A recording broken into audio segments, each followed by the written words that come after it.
Sometimes games are released that go on to absolutely revolutionize the industry, whether it's their great gameplay or their iconic character development. Certain things just stick and influence all other games that are released.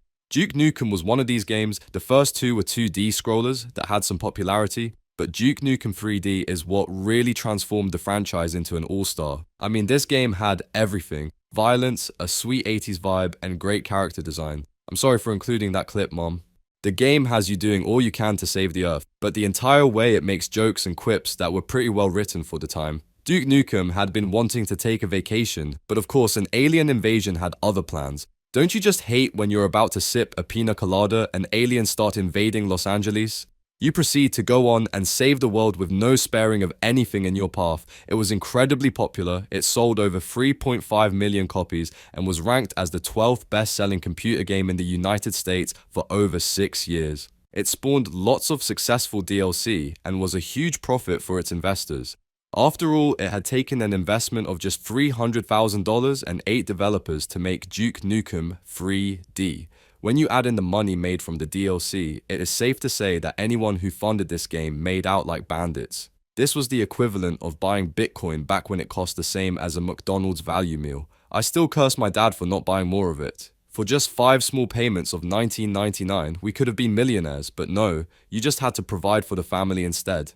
Players were clamoring for another Duke Nukem game. When it was released in 1996, games generally took longer between sequels due to the industry not being extremely developed. But almost immediately people wanted to see an updated version, especially as gaming technology had advanced greatly since Duke Nukem's original release. Modern consoles and computers would be able to perform much better with improved graphics and more responsive engines being used. Thankfully, 3D Realms announced they would begin working on a sequel in the year 1997, that is just 1 year after the initial release of the game. Fans were overjoyed that they would be playing a new game in just a few years. After all, it isn't like the game would take more than 5 years to complete, right? Well, unfortunately for these fans back in the late 90s, they were about to become very comfortable with a term we like to call development hell, ha ha ha ha ha.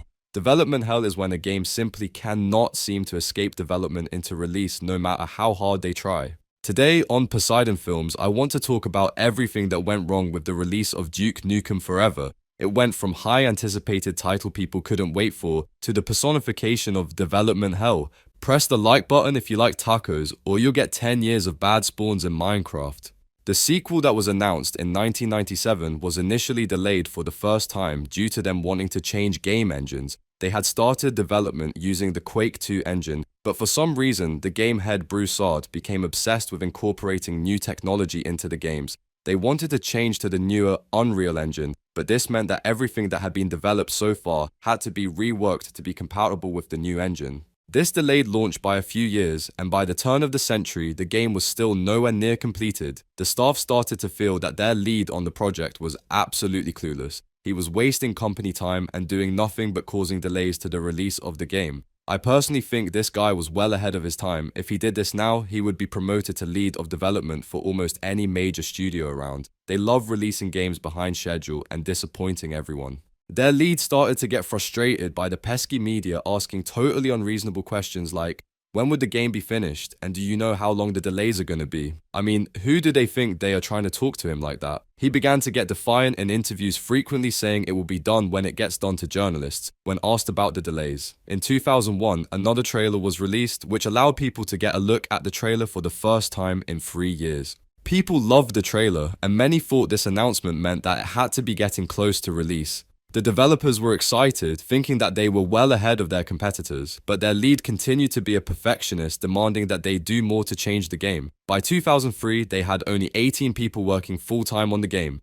This may sound like a large development team, but it really isn't for a AAA game of this size. Usually games of this size have teams of at least 100 working on them concurrently. When 2006 rolled around and the game still wasn't done, half the team ended up quitting and leaving the project over frustration with the lack of progress. They were coming up on a decade since the sequel had been announced, and they really had nothing to show for.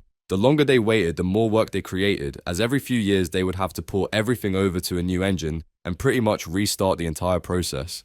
The smaller the team got, the more inefficient they became, and the development slowing down caused the investors to become frustrated. They had taken so long to create the game that they had actually managed to burn through all of the money the original game had made them. Investors were not willing to give them any more money, considering the game was over 10 years behind schedule. It was also 2009, and the financial crisis had hit gaming especially hard. When times get tough, people flock to safe investments, not game development.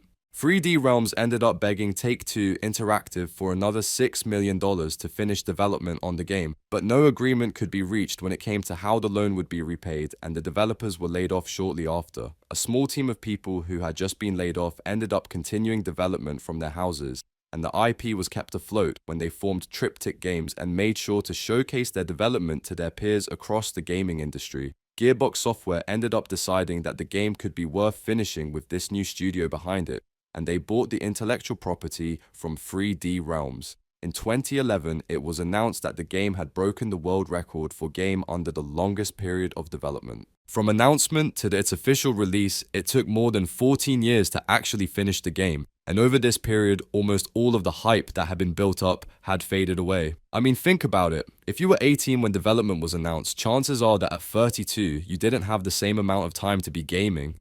Gearbox got its trajectory back onto a reasonable track, and it was released to the public in June of 2011. You would think after such a long development cycle, the game would be enjoyable and easy to play. Well, if you thought that you're just a Apparently 14 years in the oven was too much for the poor Duke Nukem franchise. The graphics were not up to standard when compared to other AAA releases that were coming out around the time.